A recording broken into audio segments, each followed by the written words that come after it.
ঘরে ছোট রানী এলো পদ্মাবতী, রানী পদ্মাবতী।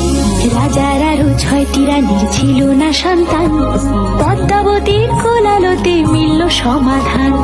বছর যেতে জন্ম নিল 7 ছেলে 1 মেয়ে, হয় খুশির আকাশ হঠাৎ কালো মেঘে গেল ছেয়ে।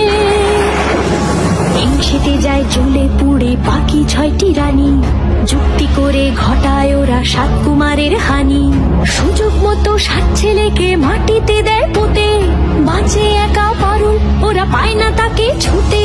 ধাইমা বাজায় সেই মেয়েকে বড় করে তোলে, 7 ভাইকে পায় যে পারুল 7টি চাপা ফুলে। এত কিছুর পরেও রাজার বিপদ যে কাটে না, সূর্য নগরে সুখের সূর্য আর ওঠে না। হিংসা বিবাদ বিচ্ছেদ আর প্রেমের কাহিনীতে পারুল বোন কি পারবে 7 ভাই চম্পাকে জাগা